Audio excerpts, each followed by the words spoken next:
Okay student, this is video number 4, CA week number 1। अच्छा, अब हम ज़रा फुल एडर की डिज़ाइनिंग करते हैं, क्योंकि हमारे पास हाफ एडर एक बहुत सिंपल सा एक सर्किट था जिसे आप पहले भी डिज़ाइन कर चुके हैं। ऑल्दो आप फुल एडर को भी डिज़ाइन कर चुके हैं, लेकिन यहाँ पर इस प्रैक्टिस को हम इसलिए कर रहे हैं ताकि जब आप किसी भी हमारे कंप्यूटर के सर्किट को देखें तो आप उसी प्रोसीजर को फॉलो करते हुए कोई भी सर्किट आप बड़ी आसानी से डिज़ाइन कर सकते हैं। Believe me, it is very easy. ठीक हो गया। अब हम ज़रा फुल एडर की बात करते हैं।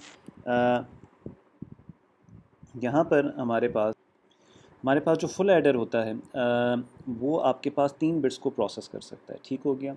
और उन 3 बिट्स को प्रोसेस करना इसलिए ज़रूरी हो जाता है क्योंकि हमारे पास जो टू बिट्स की एडिशन होती है, बाइनरी एडिशन होती है, उसमें जो वर्स्ट केस सिनेरियो होता है उसमें आपके पास 3 बिट्स आती हैं। ठीक है, और हमारा फुल एडर उसको हैंडल कर लेता है। अच्छा, अब इस प्रॉब्लम को हमने समझा, हमने देखा और हमें समझ आ गई कि इसको हमने सॉल्व कैसे करना है। अब हमारे पास सेकंड स्टेप बज़ाहिरी तौर पे तो सिंपल है क्योंकि हमारे पास ये सर्किट सिंपल है, लेकिन जब ये हमारे पास बात आती है किसी कॉम्प्लेक्स सर्किट की, तो उसमें ये सेकंड नंबर स्टेप भी बहुत इंपॉर्टेंट हो जाता है, क्योंकि यहाँ पर हमने आइडेंटिफाई करना होता है हमारे पास नंबर ऑफ़ इनपुट्स कितने हैं और नंबर ऑफ़ आउटपुट्स कितने हैं। यहाँ पर हमारे पास 3 आउटपुट इनपुट्स होंगे। अब आप कहेंगे 3 क्यों? ये हमारे पास थर्ड जो इनपुट है, एक तो हमारे पास 2 बिट्स हो गए, ये हमारे पास जो थर्ड इनपुट है ये वो इनपुट है जो हमारे पास प्रीवियस से एज अ कैरी आया है। ठीक है ना, एक तो कैरी हमारे पास करंट प्रोसेसिंग का आउटपुट होता है, और ये जो करंट प्रोसेसिंग का आउटपुट होता है ये नेक्स्ट में हमारे पास क्या बन जाता है, एज एन इनपुट बन जाता है। ठीक हो गया। तो यहाँ पर हमारे पास कितने इनपुट्स हैं? 3 इनपुट्स हैं। ये हमने पहली प्रॉब्लम स्टेटमेंट में जो हमारे पास स्टेप नंबर 1 था उसमें समझ लिया। तो हमारे इसमें पास इस प्रॉब्लम में हमारे पास 3 इनपुट्स हैं और हमारे पास 2 आउटपुट्स हैं, यानी सम और कैरी। ठीक है, हमने अपनी थर्ड स्टेप को क्विकली देखते हैं क्योंकि सबसे सिंपलेस्ट स्टेप है। यहाँ पर हमारे पास हमने उसको लेबल्स दे दिए एक्स वाई जी, 3 इनपुट्स को, और आउटपुट हमारे पास सम और कैरी आ गए। अब हम इसका ट्रुथ टेबल बना देंगे। अब हमारे पास 3 इनपुट्स के जो पॉसिबल कॉम्बिनेशन बनते हैं वो बनते हैं 8।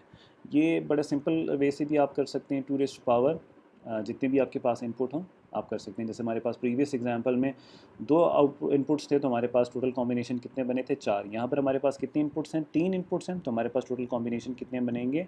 8। अच्छा, अब हम इन पॉसिबल कॉम्बिनेशंस पर हम देखेंगे कि हमारे पास क्या आउटपुट्स आते हैं। ठीक हो गया।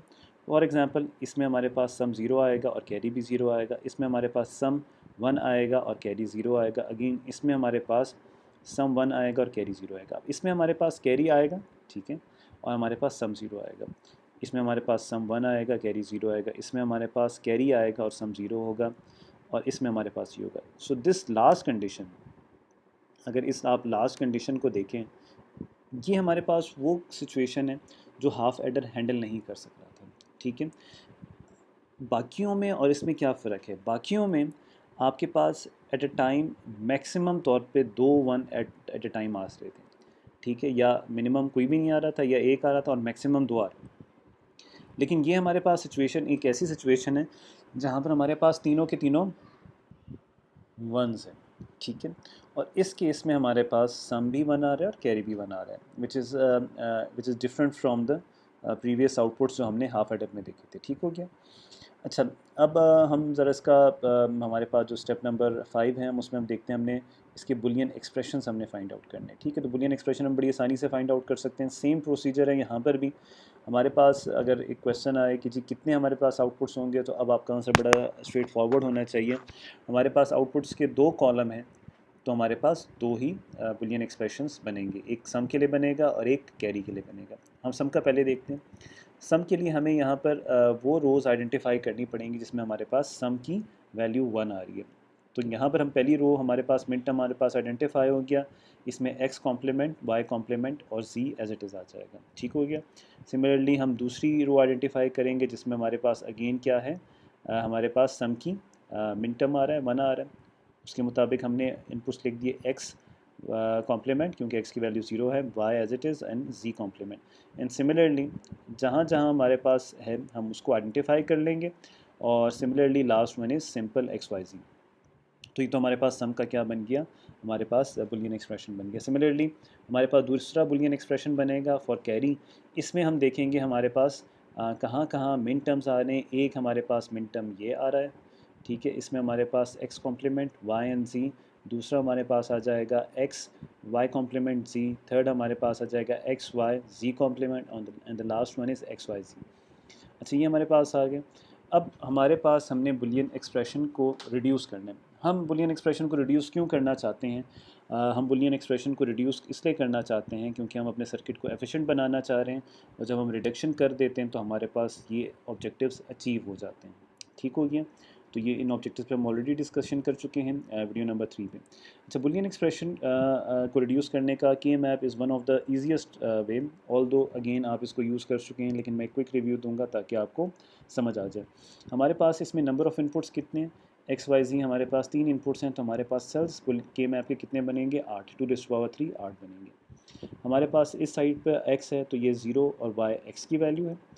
वाई जी को हमने इकट्ठा कर दिया, 0 0 0 1 1 1 एंड 1 0। अब आप कहेंगे जी ये 1 0 क्यों पहले नहीं आ रहा और 1 1 बाद में क्यों नहीं आ रहा? तो ये हमारे पास जो के मैप बना होता है ये ग्रे कोडिंग पे बना होता है। ग्रे कोड जिसे हम कहते हैं BCD पे नहीं बना होता। हम बाय डिफ़ॉल्ट BCD इस्तेमाल करते हैं, लेकिन ग्रे कोड भी आपने देखा होगा असेंबली डिजिटल लॉजिक डिज़ाइन में आपने देखा होगा।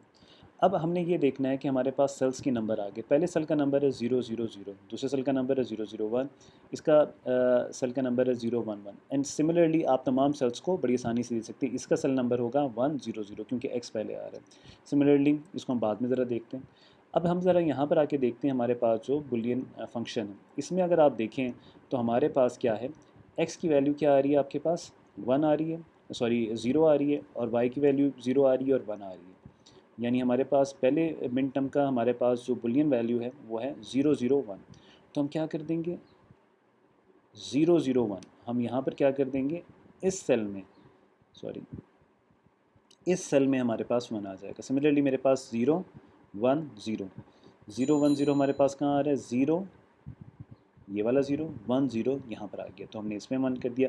यानी हमारे पास जो बुलियन फंक्शन हमें जहाँ जहाँ लेके जाएगा हम वहाँ पर जाएंगे। फॉर एग्जांपल लास्ट वन को देख लेते हैं, एक्स वाई जी। यहाँ पर हमारे पास सेल नंबर क्या है? 1 1 1, तो हमने यहाँ पर 1 कर दिया। अच्छा, के मैप में एक दूसरी इंपॉर्टेंट चीज़ होती है और वो ये होती है कि आपने पेयर्स बनाने होते हैं। आपके पास पेयर का बड़ा सिंपल सा फार्मूला है। 2 रेज़ पावर की हमारे पास फार्मूला है 2 रेज़ पावर 0, यानी हमारे पास या तो पेयर 1 हो सकता है, या हमारे पास पेयर 2 का हो सकता है, या पेयर हमारे पास 4 का हो सकता है, या 8 का, या 16 का, या मैक्सिमम हमारे पास बन सकता है 32 का। इससे ऊपर फिर हम टर्बोलॉक्स मेथड यूज़ करते हैं। ठीक हो गया? अच्छा, अब हमारे पास पेयर बनाने का दूसरा रूल, पेयर हमारे पास लेफ़्ट राइट बॉटम अप हो सकता है, डायगनल नहीं हो सकता। तो यहाँ पर आपके पास सिंगल पेयर बन रहे हैं, ऑल्दो सिंगल के लिए पेयर वर्ड यूज़ करना सही नहीं है, लेकिन लॉजिकली ये एक सिंगल बनेंगे, तो यहाँ पर फर्दर रिडक्शन नहीं हो सकती। तो हमारे पास सम का जो बुलियन फंक्शन है it can not be further simplified. अच्छा, ये बात हमें समझ आ गई। अच्छा, अब हमारे पास क्या आ रहा है? हमारे पास हम कैरी को देखते हैं। हमारे पास वही वैसे ही आप लोग सेल्स के नंबर्स दे दें। अगर आप पेपर पे कर रहे हैं तो बेहतर होगा कि आप पेपर्स में हर सेल के ऊपर यहाँ पर उसके नंबर्स दे दें। जब आपके पास नंबर्स आ जाएंगे आप बड़ी आसानी से फिलअप कर सकेंगे। जैसे पहले हमारे पास 0 1 1, तो हम यहाँ पर 0 1 1 पे हमने क्या कर दिया, यहाँ पर फिल कर दिया 1 0 1। हमारे पास आ जाएगा 1 0 1, यहाँ पर 1 आ गया, फिर हमारे पास आ गया 1 1 0, 1 1 0 आपके पास ये आ गया, और लास्ट में 1 1 1 ये आ गई। वही हमारे पास फार्मूलाज। अब हमारे पास क्या हो जाएगा, हम यहाँ पर क्या कर देंगे, हम ग्रुपिंग कर लेंगे यहाँ पर बड़ी आसानी से, और हमारे पास वही रूल हैं। यहाँ पर ओवरलैपिंग अलाउड होती है। पहला ग्रुप हमारे पास ये बन गया, दूसरा ये बन गया, तीसरा ये बन गया। ठीक है। अच्छा, अब इसमें हम रिडक्शन कैसे करते हैं? हमारे पास अगर आप देखें पहला सेल नंबर है 0 1 1 और ये वाला सेल नंबर है 1 1 1। तो आपके पास यहाँ पर पहली वैल्यू है 0 1 1 में पहली वैल्यू है 0 x की है, y की वैल्यू 1 है और z की वैल्यू 1 है। सिमिलरली नीचे वाले सेल में हमारे पास x की वैल्यू भी 1 है, y की वैल्यू भी 1 है और z की भी वैल्यू 1 है। अब x y z दोनों सेल्स को अगर हम कंबाइन करें और इसमें जो भी वेरिएबल अपनी वैल्यू चेंज करता है वो हमारे पास क्या हो जाएगा, एलिमिनेट हो जाएगा। तो आपने जी राइटली स्पॉट ऑन किया। x की वैल्यू यहाँ पर क्या थी, पहले 0 थी, और इस सेल में आपके पास x की वैल्यू क्या है, 1। तो आपके पास क्या हो जाएगा, x एलिमिनेट हो जाएगा और हमारे पास क्या रह जाएगा, y और z रह जाएगा। तो ये आपके पास जो ये वाला y और z आया ना, ये आखिरी, ये हमारे पास इस की वजह से आया। सिमिलरली आपके पास अगर इस सेल को आप देखें तो इसमें वैल्यू है 1 1 1 और इसमें है 1 1 0। अब इसमें z की वैल्यू चेंज हो रही है, ठीक है, जी की वैल्यू तो हमारे पास क्या आ जाएगा, एक्स एंड वाई। ठीक है, ये हमारे पास आ गया। इस सेल और इस सेल को अगर आप देखें, इसमें आपके पास क्या है, 101, और इसमें क्या है, 111। इसमें सेकंड वैल्यू चेंज हो रही है, एक सेल में 0 है, दूसरे सेल में y है, तो हमारे पास y एलिमिनेट हो गया। देखिए यहाँ पर आपके पास y एलिमिनेट हो गया। तो ये आपके पास क्या हो गया, एक सिंप्लीफाइड है। यहाँ पर ये करेक्शन कर लीजिएगा, ये आपके पास कैरी का है। ठीक है, तो ये आपके पास क्या हो गया, कैरी का एक सिंप्लीफाइड आपके पास क्या आ गया, एक्सप्रेशन आ गया। तो जब मैं सम का लॉजिकल डायग्राम बनाऊंगा फुल एडर का, तो मेरे पास ये बनेगा। ठीक है, तीन चार मिन टर्म्स हैं, 4 एंड गेट्स लग गए, और ये सारे सम हो रहे हैं, उसके लिए हमारे पास एक और गेट आ गया। सिमिलरली हमारे पास यहाँ पर 1 2 3 हमारे पास क्या हैं, मिन टर्म्स, तो हमारे पास 3 एंड गेट लग गए, और हमने सारों को सम कर दिया, तो हमारे पास ये बन गया। तो basically this is the circuit of full adder. हमने बड़ी आसानी से फुल एडर बना दिया। अच्छा, यहाँ पर हम अपना जो क्लिप नंबर 4 है, उसमें थोड़ी सी 1 2 3 एडिशन कर लेते हैं। हमारे पास सब्ट्रैक्टर एक कॉन्सेप्ट है। ये जो आपके पास कॉन्सेप्ट है, ये आप लोग यहाँ पर इसकी डिस्कशन हुई भी है। हाफ सब्ट्रैक्टर भी है, यहाँ पर बोरो का कॉन्सेप्ट आएगा, और आपके पास फुल सब्ट्रैक्टर भी है, जहाँ पर आपके पास भी बोरो का आएगा, लेकिन हम यहाँ पर 3 बिट्स को कंसिडर करेंगे।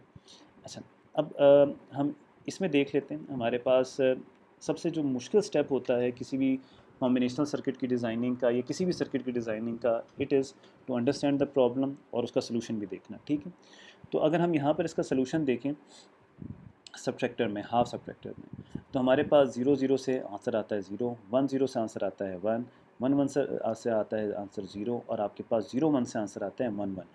ये एक 1 जो है ना, ये हमारे पास बोरो है, और दूसरा हमारे पास 1 क्या है, डिफरेंस। ये हमारे पास सम नहीं है यहाँ पर, क्योंकि ये हमारे पास सब्ट्रैक्टर है, तो हमारे पास यहाँ पर ये डिफरेंस की हम बात करेंगे। ठीक है, तो यहाँ पर बोरो आ रहा है। इसी का अगर हम ट्रुथ टेबल देखें, तो आपको बड़ा आसानी से नज़र आ जाएगा। यहाँ पर जो एक की चीज़ है जो आपने याद रखनी है, वो ये है, ये चीज़ हमारे पास बोरो तब आता है जब x जो होता है वो लेस होता है y से। देखिए यहाँ पर x की वैल्यू 0 है, और यहाँ पर y की वैल्यू क्या है, 1। तो जहाँ पर ये सिचुएशन आएगी, वहाँ पर आपके पास बोरो आएगा। जहाँ पर हमारे पास x y के बराबर है, या x y से बड़ा है, या x y के बराबर है, वहाँ पर हमारे पास बोरो नहीं आता। जब वंस आपके पास ट्रुथ टेबल बन गया, तब आपके पास चीज़ें बहुत सिंप्लीफाइड हो जाती हैं। आपको बुलियन एक्सप्रेशन निकालना भी आता है, आपको उसे रिड्यूस करना भी आता है। अच्छा, सिमिलरली हम क्विकली फुल सब्ट्रैक्टर की भी बात कर लेते हैं। फुल सब्ट्रैक्टर तो इनकम्प्लीट छोड़ा गया है, और इसको ये इसकी एक्सप्रेशंस तो निकाल दिए गए हैं, लेकिन मैं प्रेफर करूँगा कि आप इस पर पूरी ड्रिल करें, और आप देखें कि आपके पास कैसे हमारे पास सही क्या आता है, आप कॉम्बिनेशनल सर्किट डिज़ाइन कर सकते हैं। तो इसमें बहुत सारी चीज़ें मिसिंग हैं। इसमें भी जो सबसे इम्पॉर्टेंट चीज़ है, वही लास्ट कंडीशन, जहाँ पर आपको पता चलेगा कि हमारे पास क्या आ रहा है, कैसे हमारे पास ये 1 1 आता है, क्योंकि हमारे पास ये this is the worst situation जहाँ पर आपको हैंडल करना है।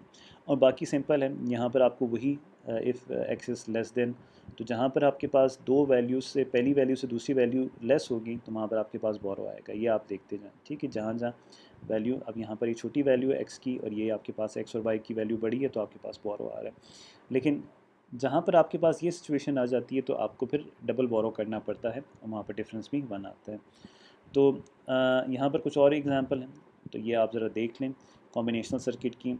Again the idea of studying these topics is to make you aware कि जब भी आप कोई अपने कंप्यूटर हार्डवेयर का सर्किट देखें और उसको समझ लें, तो आप बड़ी आसानी से वो सर्किट बना सकते हैं। और हम जब आगे कंप्यूटर आर्किटेक्चर में कुछ सर्किट्स को डिस्कस करेंगे, तो हम ये वाले कॉन्सेप्ट्स रिव्यू करेंगे, या इनका हम रेफरेंस देंगे। ठीक हो गया, हमारा यहाँ पर वीक नंबर 1 का कंप्यूटर आर्किटेक्चर का लेसन ख़त्म होता है। Thank you very much. अल्लाह हाफिज़।